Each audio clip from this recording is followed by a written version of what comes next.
Y la Corte Constitucional declaró precisamente inconstitucional el Tribunal de Aforados, creado en la reforma del equilibrio de poderes para juzgar a los altos funcionarios del Estado. Ahora el fiscal y magistrados de altas cortes seguirán siendo juzgados por la Comisión de Acusaciones de la Cámara de Representantes. ¿Qué significa todo esto? Términos muy enredados para usted, pues le vamos a dar claridad en este momento. Porque para resolver estas y otras dudas, estoy en este momento en compañía de John Mario González, analista político. John Mario, gracias por acompañarnos. Muchas gracias a ti, Claudia, por la invitación. Desmenucemos muy bien esos términos. Primero, ¿qué es el equilibrio de poderes?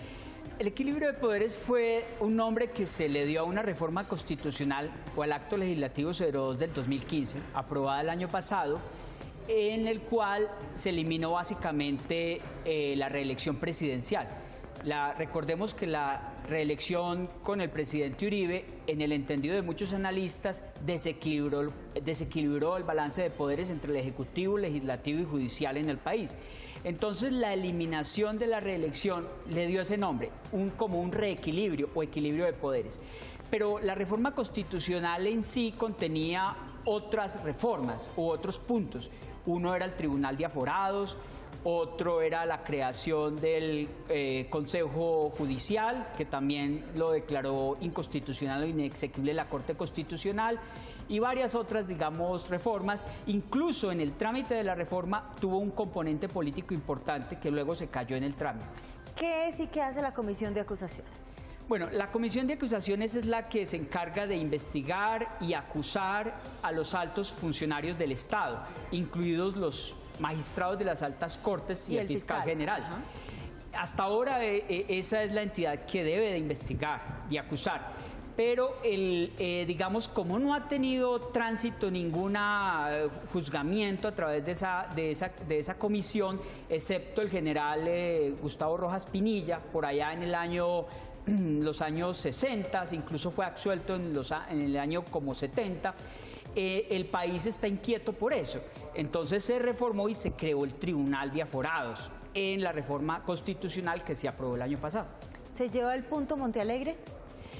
Sí, yo creo que el exfiscal le ganó esta partida al gobierno. Digamos, ahí había argumentos, yo creo que válidos, para que la Corte Constitucional declarara inexequible el Tribunal de Aforados.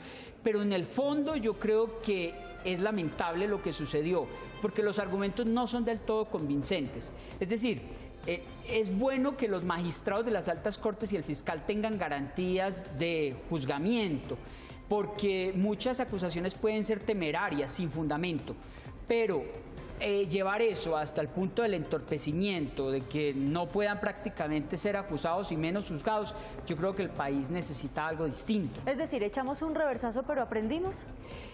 Mire, yo creo que llevamos muchos años aprendiendo y haciendo mal las cosas. En la relación Congreso-Gobierno es una relación muy al menudeo, donde el gobierno, para garantizar su gobernabilidad, tiene que negociar con cada parlamentario. Eso hace que las reformas que se proponen en el gobierno no sean suficientemente pensadas, que sean unas reformas tramitadas a la carrera, donde se le despiertan excesivas esperanzas al país y luego caemos en desilusión.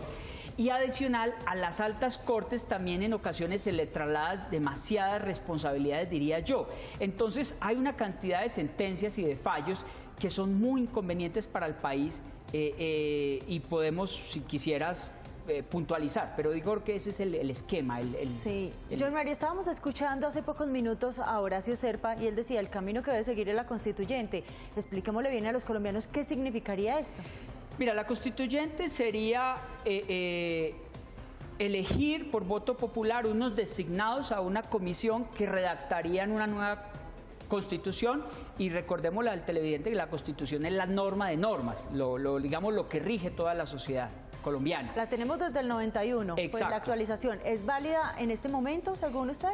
Mire, el problema es que ir a una constituyente nada nos garantiza que primero se arregle lo que está mal diseñado y que no empeoremos lo más o menos bueno que está. Es decir, ahí los problemas son muy de fondo. Ahora, el problema Para mí, en lo personal, una constituyente es benéfica en tanto que hay una movilización de las élites, pero una nueva constituyente en este momento, cuando el país tiene que aprobar una reforma tributaria porque las finanzas públicas están en situación complicada, es como irse a una borrachera para olvidar los problemas. Yo creo que, además, una constituyente en donde no habría claridad sobre cuáles serían los sectores políticos que primarían, puede ser un salto al vacío, y en una situación de, digamos, como de escepticismo, incluso pesimismo de algunos sectores del país, creo que no es un buen ejercicio.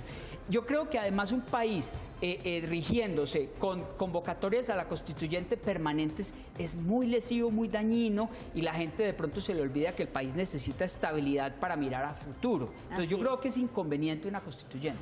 Y en esa borrachera de la que usted habla, los que nos aguantaríamos al otro día esa resaca seríamos los colombianos. Sí, serían los que sufriríamos. Las agencias calificadoras de riesgo en este momento están atentas a la viabilidad de las finanzas públicas. Entonces, después del plebiscito, donde ojalá se apruebe la paz y que le demos tránsito también a ese tema, que haya una reforma tributaria que no desestimule los sectores productivos, ni golpee a la clase media ni a los sectores populares, pero que en efecto todos hagamos un esfuerzo, porque si no nos rebajan la calificación de riesgos y digamos, del riesgo crediticio del país, y la perspectiva para nosotros y la economía nacional el próximo año se va a ver desmejorada. Entonces yo creo que tenemos que atender los temas prioritarios y no irnos a esa borrachera o, digamos, a las fiestas donde suelen ir los pueblos y olvidar los problemas que en realidad tenemos.